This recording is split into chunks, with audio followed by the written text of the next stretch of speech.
Kagaya ng iba nating mamamayan, isa lamang si Brian na umaasa sa customs upang makuha ang pinaghirapan ng ating kababayan sa ibang bansa.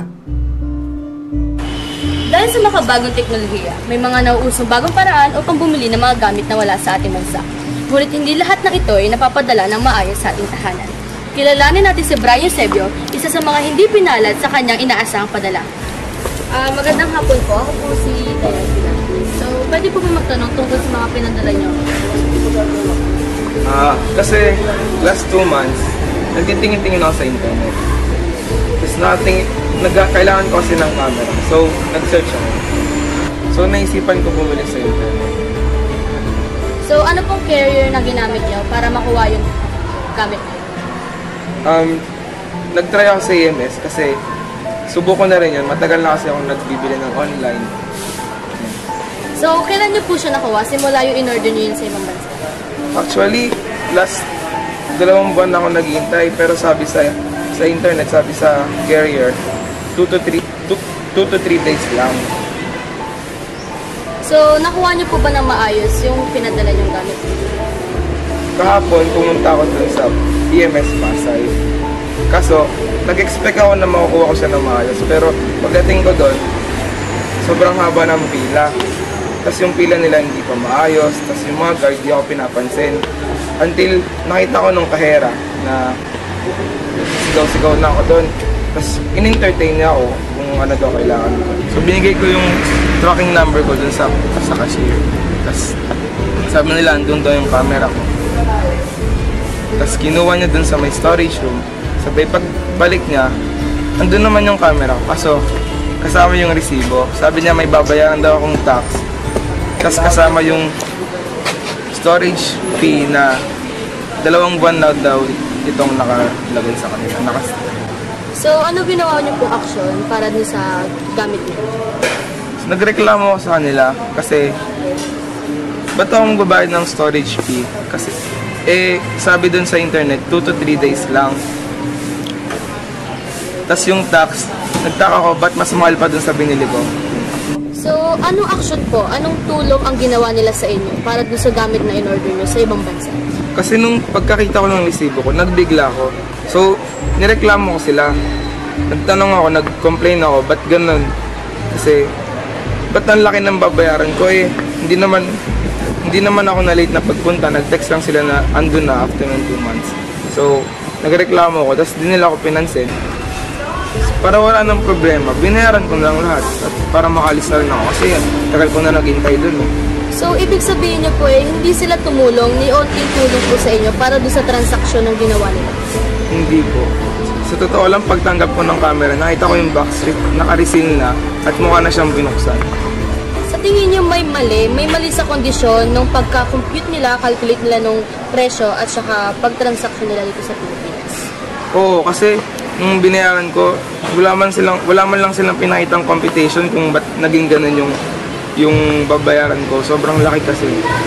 So, salamat Brian Eusebio.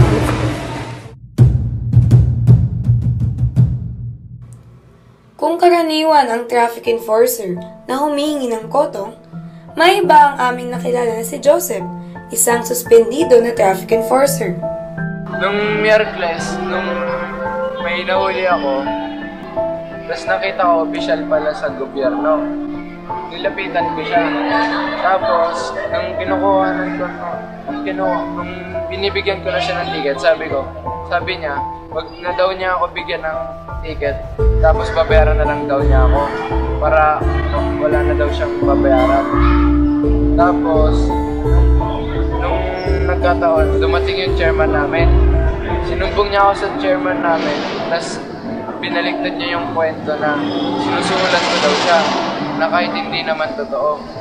Tapos, nung pagtapos nun, nung kinabukasan, tinawag ako ng chairman namin. Sabi sa akin na tanggal na daw ako sa trabaho dahil sa panunuhol sa isang opisyal. Kaya yun, napatanggal ako sa trabaho.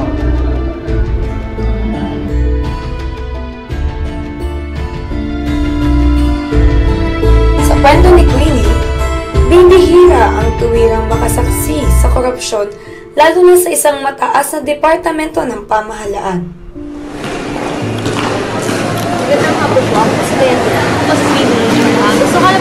isusunod nyo na trabaho nyo? Ano po ang trabaho? Dati po akong worker po sa DPWH. So, totoo po ba na may nangyayari korupsyon sa DPWH?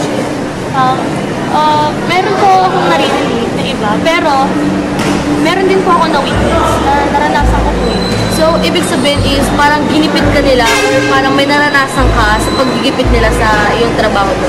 Opo. So, paanong way po? Paano po nila pinaparamdam sa inyo na parang yun yung nangyayari sa korupsyon? Una po kasi, tinawag po ako ng boss ko. Tapos may binigay po siyang mga papers sa akin, mga documents. Tapos ang nakalagay po doon, request for repairs. Pero yung alam ko po mga roles na yun, hindi po talaga sinayo doon. Parang maayos po. Tapos parang nagtaka po ako, bakit kailangan po ng request for repairs?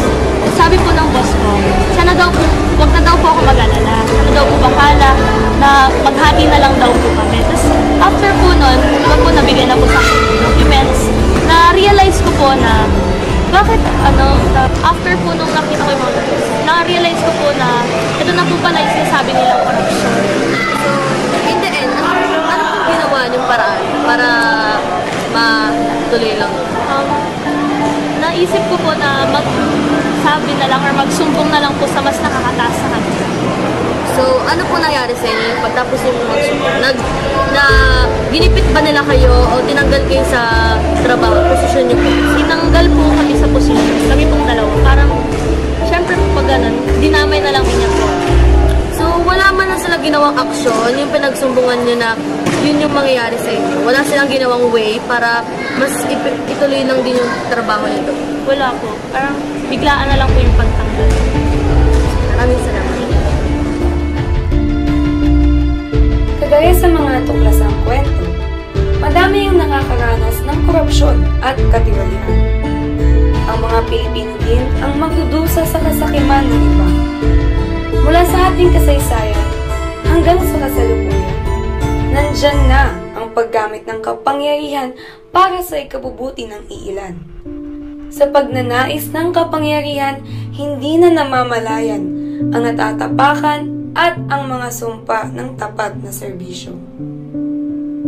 Sa huli, ang korupsyon at katiwalian ay isang problema na nangangailangan ng agarang solusyon.